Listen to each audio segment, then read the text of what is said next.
Welcome to Dictation while Steno. 3, 2, 1. Now, sir, honorable members will recall that the bill was introduced in the House of the People on the 2nd September 1953. It has had a long history and in one form or another, it has been before the public since the end of 1949. In the statement of objects and reasons, the various stages through which the bill has passed since 1946 have been summarized, and I need not recapitulate on this occasion the circumstances in which the then Government of India took the decision in early 1946 and initiate an inquiry into the reform of our company law.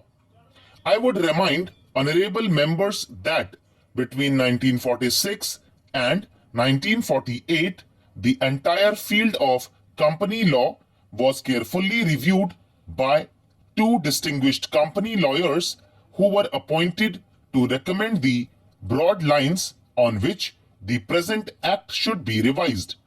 Their recommendations were examined in the then Ministry of Commerce, and certain tentative departmental views which emerged were circulated in a comprehensive memorandum to all recognized trade and industrial associations, bar associations, the high courts, and the state governments.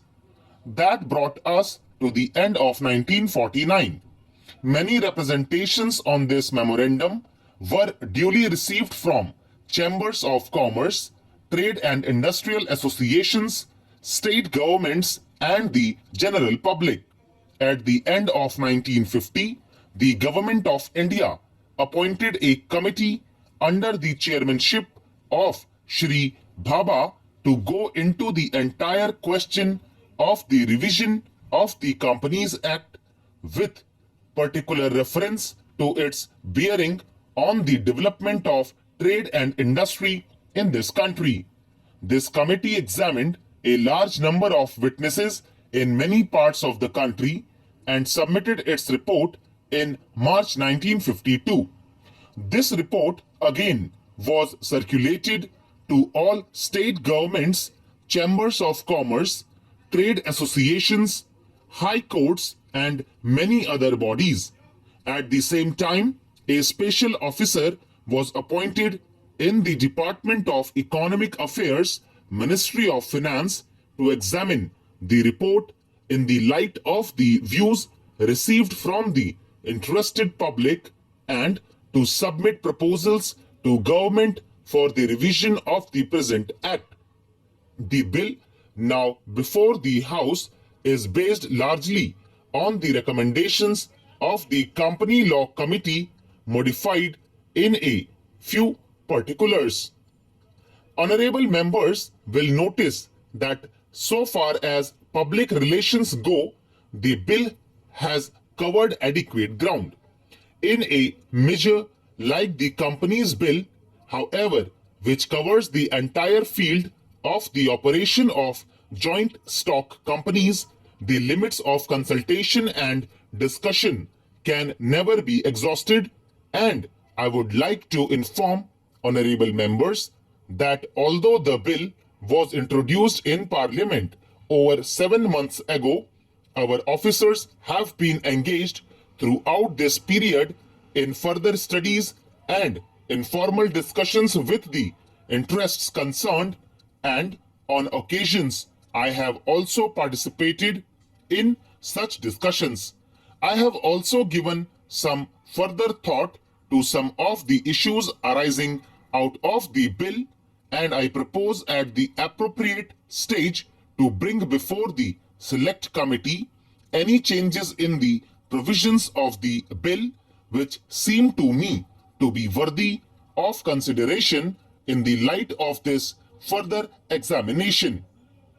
No honorable members will have noticed that the bill contains 6 clauses and 12 schedules.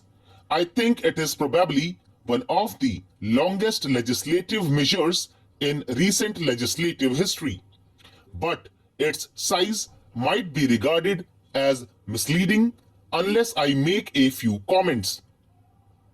The bill is both, one must remember, a consolidating and amending measure. As mentioned in the Statement of Objects and Reasons, this is the first opportunity which has occurred since 1923 for the consolidation of the Companies Act. Advantage has been taken of this opportunity to redraft several long and complicated sections in the present Act which have been split up into a large number of clauses. This is the largest single factor accountable for the increase in the number of clauses in the bill. New clauses embodying substantial changes in the present law would hardly constitute more than a small fraction of the bill.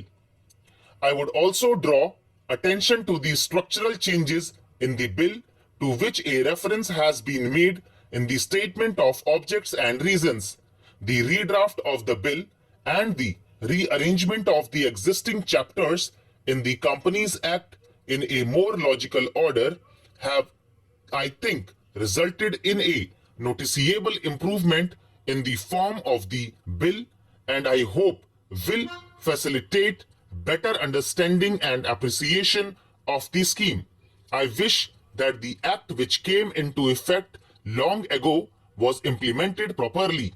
I know that the minister here is very earnest in implementing it, but unfortunately, his colleagues at the state level are disappointing him. Unfortunately, no steps have been taken for trimming or toning up the administration at the state level and at the district levels. They have to be taken immediately.